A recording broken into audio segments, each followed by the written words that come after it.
Something in the forest was mimicking our voices. If you ever hear your own voice calling your name from the woods, don't answer. And whatever you do, don't follow it. This happened 2 years ago, when 5 of us went camping deep in the forests of northern Oregon. It was supposed to be a simple weekend trip. No cabins, no phone signal, no other campers for miles. Just trees, a fire, and one of those quiet places where the dark feels heavier than it should. There was me, my brother Nate, our friends Tyler, Jess, and Marissa. We set up camp near a small clearing just before sunset. Everything felt normal at first. We made food, joked around, and listened to Tyler complain about every sound in the woods like he expected to be eaten first. By midnight, the fire had burned low, and the forest around us had gone completely silent. That was the first thing Jess noticed. No crickets, she said. She was right. No insects, no wind, no rustling leaves, just silence. The kind of silence that makes you feel like every living thing nearby has already left. Tyler laughed it off and said, "Maybe they know something we don't." A second later, from somewhere beyond the trees, we heard his voice repeat it. "Maybe they know something we don't." Same tone, same pitch, same nervous laugh at the end. Every one of us froze. Tyler stared into the dark and said, "Okay, that's not funny." Then his voice came again, farther out this time. "Okay, that's not funny." Marissa immediately assumed there were other campers messing with us. That made sense for about 10 seconds, until Nate stood up and shouted, "Who's out there?" And from deep in the forest, his own voice shouted back, "Who's out there?" Not instantly. A few seconds later, like whatever it was had to hear it first, then decide how to say it. Jess grabbed my arm so hard it hurt. "We need to leave," she whispered. But leaving meant packing up in total darkness and hiking back through 2 miles of forest to the trucks. Nobody wanted to admit it, but staying by the fire felt safer. So we stayed. For the next hour, nothing happened. We kept the fire high. Nobody joked anymore. Nobody wandered from camp. Every little crack from the trees made us turn. Then Marissa said she needed to pee and wanted someone to walk a few yards with her. Jess went. They had barely disappeared behind the nearest line of trees when we heard Jess scream. Not loud, not panicked, startled. Nate and I ran with flashlights. We found both of them standing near a fallen log, staring into the woods. Jess was shaking. She said, "Something whispered my name." Marissa looked sick. It used my voice. I asked what she meant. Marissa swallowed and said, "I heard myself say, 'Jess, come here.' But I didn't say anything." Nobody slept after that. We threw more wood on the fire and sat in a tight circle facing outward. Around maybe 3 in the morning, Tyler started crying. Quietly at first, then hard enough that his shoulders shook. I'd never seen Tyler cry in my life.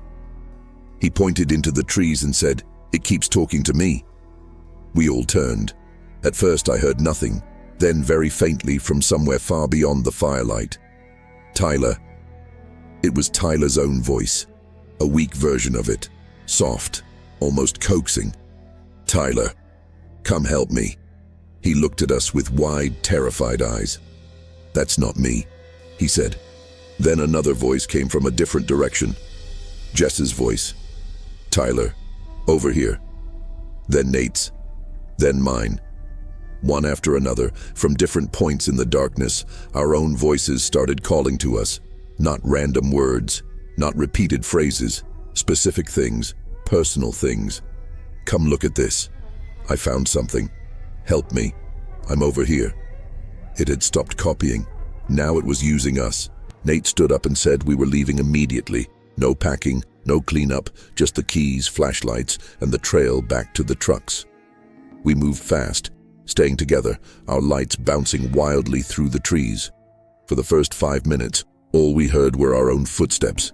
Then behind us, crunch, another step, then another. Like something was following at the exact edge of the light. We started walking faster. That's when we heard Marissa's voice ahead of us. Not behind, Ahead. Guys. We all stopped. Marissa was right next to me, but her voice came again from the trail in front of us. Guys, wait. Tyler nearly ran toward it before Nate grabbed him, and then all at once from every direction around us our voices started calling through the trees. Some crying, some laughing, some whispering, some begging. It sounded like 5 versions of us were scattered in the woods, lost and desperate and circling closer. Jess dropped her flashlight. I picked it up, and when I did, my beam caught something between the trees. A figure, tall, thin, too still, not hiding, watching. The light hit its face for half a second, and I still don't know how to describe what I saw. It looked wrong in the way a mannequin looks wrong, human shape but unfinished, like it only understood people from a distance. Then it opened its mouth, and in my exact voice it screamed, "Run!" We ran. Branches tore at our clothes. Tyler fell twice. Jess was sobbing. Behind us, the forest exploded with our voices shouting over one another, calling our names, begging us to come back. We reached the trucks right before dawn. Nate fumbled the keys so badly I thought we were dead, but we got in and drove. None of us spoke for almost an hour. When we finally hit the main road, Marissa checked her phone for signal. That's when she went pale. She turned the screen toward us. At 3:11 a.m., while we were all together on the trail, she had received a voicemail from her own number. The message was 11 seconds long. It was her voice, barely above a whisper, saying, "I'm still in the forest." We never went back. We told people we got scared by an animal and cut the trip short. It was easier than telling the truth. But a month later, Tyler sent me a text I still think about. Just one sentence. Sometimes, right before I fall asleep, I hear my voice practicing in the dark. So if you ever go camping and the forest suddenly goes silent, listen carefully, because if something out there starts sounding like you, it may already know you well enough to replace you. I'm going to tell you about something that happened when I was camping with friends last summer. It was really strange and kind of scary, something that still makes the hair on my arms stand up when I think about it. We had planned this trip for weeks, a getaway from the city hustle, deep into the woods, to a spot we'd been to plenty of times before. It felt like our secret place, a clearing by a small stream, surrounded by tall old trees that always seemed to hum with their own quiet life. That particular weekend, everything started out perfectly. The weather was just right, a clear sky promising a night full of stars. We got there in the late afternoon, unpacked our gear and quickly set up our tents. The air was crisp, carrying the smell of pine and damp earth. We gathered firewood, built a decent campfire, and soon enough, the flames were dancing, casting warm light and long, shifting shadows around our little camp. There were 4 of us, me, Mark, and 2 other friends. We'd known each other since high school, and these camping trips were a tradition, a way to reconnect and just unwind. As night fully settled in, we were all sitting around the fire just talking and laughing. The usual stuff, you know. Catching up on work, telling old stories, making plans for future adventures. The fire crackled, providing a comforting background noise. The stars started to pop out, one by one, until the sky above was a glittering blanket. It was peaceful, exactly what we had been looking forward to. Then, slowly, we started hearing things. Faint sounds at first, from the edge of the trees, beyond the reach of our firelight. It was like someone was whispering, just out of earshot. We all kind of paused, looking at each other. "Did you hear that?" one of my friends asked. We all nodded. Our first thought was probably an animal, maybe a fox or an owl. The woods are full of sounds at night, and you get used to them. The wind rustling through the leaves, the distant hoot of a bird, the tiny rustles of small creatures moving through the undergrowth. We tried to brush it off, went back to our conversation, but the sounds kept coming. It wasn't loud, just a soft, drawn-out whisper that seemed to drift in and out. It didn't sound like wind anymore. It was too regular, too deliberate. And then it changed. It wasn't just a whisper, it sounded more like our own voices. Not exactly, but close, like a distorted recording, a little garbled, a little off-key. If someone said something by the fire, a few seconds later, we'd hear a faint, distorted echo of it from the darkness. It wasn't really an echo, though. An echo repeats what was said. This was different. This was like someone was trying to mimic what we said but couldn't quite get it right. It was unsettling. We exchanged nervous glances, our laughter dying down. The atmosphere around the campfire, which had been so relaxed and warm, started to feel heavy, charged with a strange kind of tension. We tried to rationalize it, looking for an explanation. Maybe it was the acoustics of the trees or some weird trick of the wind, but deep down, we knew it wasn't either of those things. This was something else. Before we continue, subscribe to the channel and tell us in the comments where you are watching from. We tried to ignore it, telling ourselves it was just our imaginations playing tricks in the dark, but it kept happening. Every time one of us spoke, a few seconds later, a mangled, almost unrecognizable version of our words would drift from the surrounding darkness. It wasn't a clean echo like you hear in a canyon. This was more like a bad recording, played back through a broken speaker, with static and weird pitch shifts. The hair on my arms was definitely standing up by now, and I could tell my friends felt the same way. Our easy conversation had dried up, replaced by a tense silence punctuated only by the crackle of the fire and those unsettling, mimicked sounds. We started to get seriously freaked out. Mark grabbed his powerful camping flashlight and swept it across the tree line, a wide beam cutting through the inky blackness. We all followed his gaze, our eyes straining to pick out any movement, any shape that didn't belong. But there was nothing. Just the dense wall of trees, looking exactly as it had before, unrevealing and silent, at least to our eyes. The light seemed to just get swallowed up by the vastness of the woods, making the darkness feel even deeper beyond its reach. It was an unnerving feeling, knowing something was out there, reacting to us, but remaining completely invisible. Mark, never one to back down from a challenge, decided to test it. He took a deep breath, puffed out his chest a little and yelled, "Hello, out there." His voice, usually steady, had a slight tremor to it. We held our breath, waiting. For a moment there was nothing but the usual night sounds, and we almost started to relax. Then, from a different direction than before, a low guttural sound answered. It wasn't a clear hello. It was more like a stretched-out, distorted growl, vaguely resembling his words, but warped into something animalistic and chilling. It made us all jump. It felt like whatever it was moving around us, circling our camp, playing a game we didn't understand. The air around the fire, which had been so warm, suddenly felt much colder. A shiver ran down my spine, unrelated to the temperature. We all instinctively huddled closer to the flames, seeking comfort in their warmth and light, but it felt like the cold was coming from inside us, a primal fear taking root. We stopped talking altogether, our eyes darting nervously into the shadows, our ears straining to catch the next sound. The silence was heavy, broken only by the occasional distant mimicry of something one of us had said earlier, a phantom voice echoing our own fears. It was like the woods were closing in, the comforting sounds of nature replaced by this bizarre, unsettling parody of ourselves.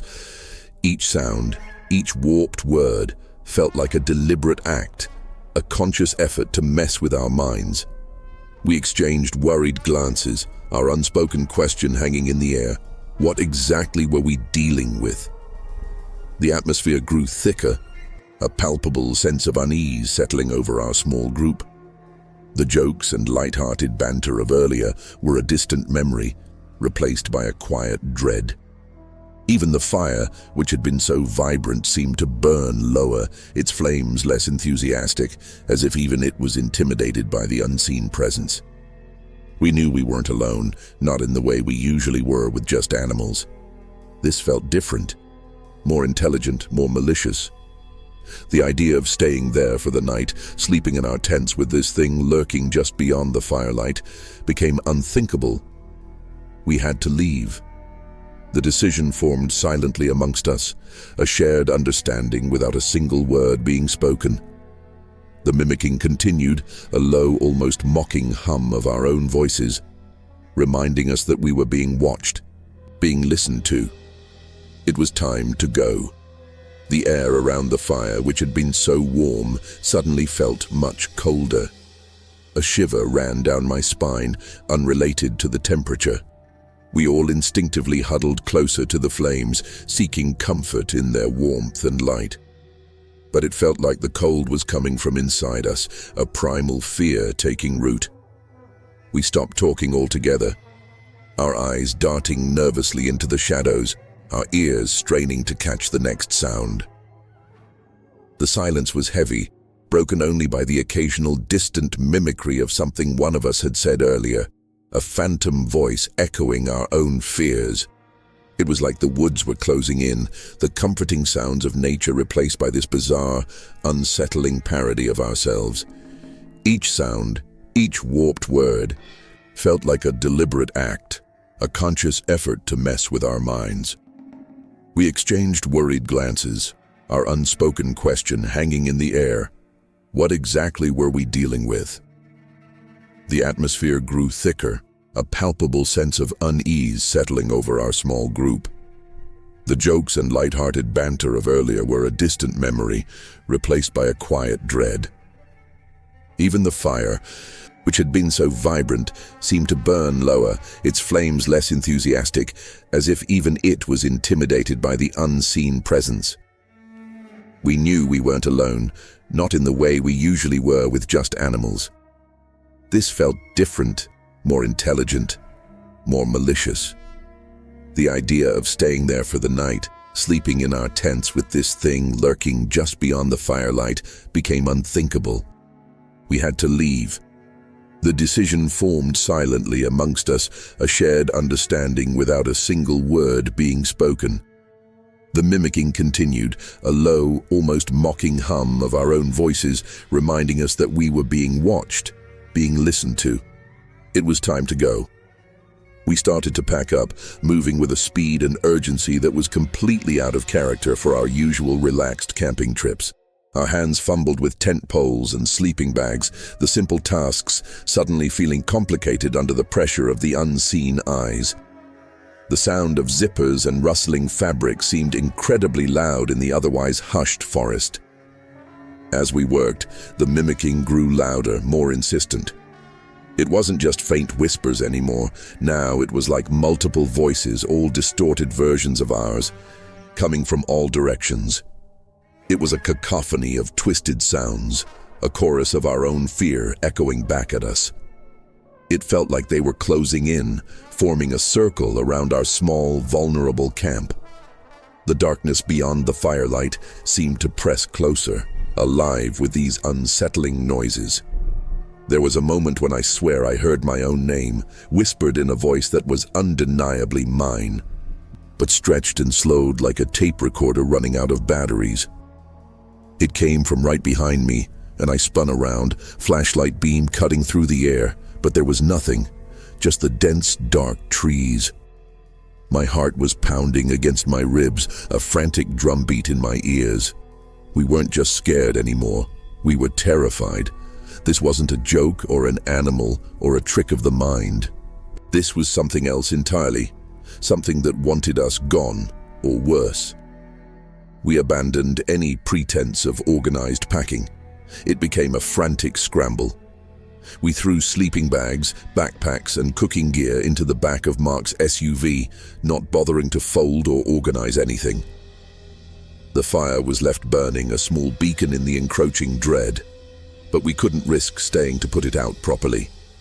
The mimicking sounds were now almost overwhelming, a chaotic symphony of our own voices twisted into something monstrous. It felt like a chase, even though we couldn't see anything. The sounds were our pursuers, nipping at our heels, urging us to flee. With a final desperate shove, we got the last of our essential gear into the car. Mark jumped into the driver's seat, fumbling with the keys, his hands shaking. I scrambled into the passenger seat, and the others piled into the back, all of us breathing heavily, our eyes wide with fear. The engine roared to life, a welcome, familiar sound cutting through the eerie chorus of distorted voices. Mark slammed the car into reverse, tires crunching on the gravel, and then sped forward, away from the campsite, away from the terrifying sounds. We didn't look back. There was no need. The image of the dark woods, filled with those chilling, copied voices, was burned into our minds. We just kept driving, the silence inside the car almost as unnerving as the sounds we had left behind, each of us lost in our own terrified thoughts. We drove for a long time, the only sounds being the hum of the engine and our ragged breathing. Nobody spoke. What was there to say?